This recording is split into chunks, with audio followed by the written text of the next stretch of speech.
Macron, il a l'Union rationaliste des athées, et en même temps le pape, il a le MEDEF, mais en même temps il a la CGT, il a la droite, puis il a la gauche, il a Juppé, mais il a aussi qui l'on voudra, enfin, il a tout le monde. Mais donc, ça veut dire qu'il est habile ou qu'il est fabriqué? Non, il est fabriqué. Je pense que c'est un peu la personnalité de Mélenchon, quand même un concentré d'un certain nombre de pathologies, entre la paranoïa, la schizophrénie, la mégalomanie, le narcissisme, etc. Depuis cette modeste tribune de gauche, hein, ce sont donc ça les valeurs de gauche, j'invite tous les corps à faire la grève de l'utérus. Affirmons-nous en tant que citoyens entiers et non plus comme utérus reproductif, par l'abstinence et par l'homosexualité, mais aussi par la masturbation, la sodomie, le fétichisme. Pourquoi pas? Tout ça. Mais aussi la coprophagie, la zoophilie et l'avortement. Ne laissons pas pénétrer dans nos vagins une seule goutte de sperme national catholique. Il s'agit donc, c'est une façon, nous dit cette personne, de déconstruire la nation et d'agir pour la réinvention d'une communauté de vie post-État national où l'expropriation des utérus ne serait plus envisageable. J'ai mis l'hypothèse que peut-être le fait de manger ses excréments, ou les excréments des gens qu'on aime, ou de sodomiser son chien, son chat ou son poisson rouge, ne sont peut-être pas des horizons indépassables de la gauche. Et on n'a qu'un seul problème en France, c'est que la loi n'est pas respectée. Il y a vraiment un problème. Si on faisait respecter la loi, si effectivement il y avait une crainte du gendarme, s'il y avait du policier, à ce moment-là, effectivement, les problèmes seraient réglés. Non, on a juste peur de gens qui ont décidé qu'ils ne respecteraient plus la loi et à qui on dit « vous le pouvez, vous êtes en banlieue, vous êtes musulman, vous avez fumé des pétards, vous avez, etc., etc. » Je vous assure que dans mon village à Chambois, si le type il est en tracteur et qu'il a pris un petit coup de gnôle avant de traverser le village à 1 heure après le couvre-feu, celui-là on va l'arrêter, celui-là il va aller en justice et celui-là il va y avoir droit. Vous mettez sur le même plan la violence des gilets jaunes, enfin des policiers contre les gilets jaunes, d'après vous, et celle de ce qui s'est passé hier soir? Je les mets en relation, mais pas sur le même plan. Je vois bien que les gilets jaunes se font fortement tabasser, pas là. Vous avez vu combien de temps dure ce plan, là, d'une quinzaine de personnes qui grimpent sur les voitures et qui... Donc il y a un 2 poids 2 mesures, c'est ça? Évidemment, il y a 2 poids 2 mesures, bien sûr. Pourquoi? Ah ben ça, il faut demander au pouvoir. Je pense que le pouvoir a intérêt à ce genre de choses. C'est une façon pour lui d'acheter la paix sociale. Il sait très bien que s'il est répressif, la violence va augmenter. Donc c'est une façon de dire, on n'a pas vu, on touche à rien, on fait rien du tout. Pourquoi est-ce qu'il y a autant de territoires perdus dans la République et qu'on ne fait rien du tout alors qu'on est capable justement de tabasser les gens simples et les gens modestes?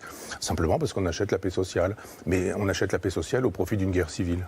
Madame Obono, par exemple, justifie le racisme quand il est le fait d'un noir, parce que le racisme chez un dominé n'est pas du racisme, c'est en fait de la légitime défense, celle qu'appréciaient tant les hommes des cavernes dans ces temps bénis où le gourdin tenait lieu d'éthique.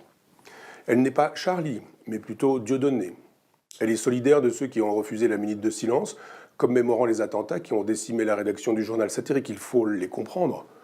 Madame Obono est très empathique avec ceux qui méprisent l'empathie. Elle a pris parti pour la non-mixité de certaines réunions qui, de ce fait, se trouvent interdites aux Blancs. Mais ça n'est pas du racisme, rappelons-le, juste une justice raciale. Tout ce qui est nature aujourd'hui est détruit.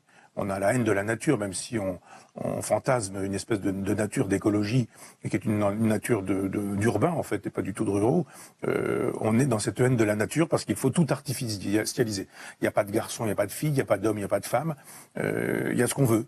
Il y a le projet, il n'y a pas d'enfants, il n'y a pas d'adolescents, il n'y a pas d'adultes. Une jeune fille comme Greta Thunberg peut être une adulte, mais en même temps, un enfant dans le ventre de sa mère peut être un mort et un cadavre, parce que si on n'en a plus le projet, eh bien à ce moment-là, on peut tuer cet enfant 9 mois, quelques jours avant qu'il ne naisse, parce que ça devient quelque chose qui est légalement consenti. Donc j'ai écouté les arguments donnés par le secrétaire d'État à la Santé, qui nous fait savoir qu'il s'agit au nom de l'égalité. J'insiste sur cette idée, au nom de l'égalité. Permettre à 2 femmes de pouvoir faire ce qu'un homme et une femme faisaient. Donc effectivement, la nature n'existe pas, c'est la grande idée de notre époque, il n'y a que de la culture, il n'y a pas de sexe, il n'y a pas d'homme, il n'y a pas de femme, il n'y a pas d'hormones mâles, il n'y a pas d'hormones femelles, les testicules n'existent pas, les ovaires n'existent pas non plus. Tout ça, ce sont des fictions réactionnaires de droite, fascistes, qui font le jeu du Front National, etc. etc. Ces journalistes sont vraiment des incultes minables, c'est incroyable. Je ne vous fais pas dire, j'adore que vous puissiez dire la vérité de temps en temps, ça me réjouit. C'est formidable, c'est incroyable. Un moment d'anthologie. Vous saviez ce qu'était un transpalette immédiat. L'abolition des humanités, faut parler franchement, hein, l'abolition des humanités, ça veut dire que Homère, Dante, Shakespeare, tout ça, ça passe à la trappe, ça n'a plus aucun intérêt. Et que, en revanche, la recette d'un poulet au curry, par exemple, c'est à égalité avec l'Iliade. Parce que, bon, voilà. Arrive Biden, qui trottine comme un vieillard sur 4 mètres pour laisser croire qu'il fait un marathon. Ce vieux monsieur de 70 ans qui oublie, qui est un petit peu sénile, etc., qui fait dans le politiquement correct comme on peut guère le faire. Toutes les minorités, alors là, il n'y a pas de problème, toutes les minorités s'y trouvent, est-ce qu'on a bien choisi ce genre de choses, etc. Toutes les minorités sauf le peuple.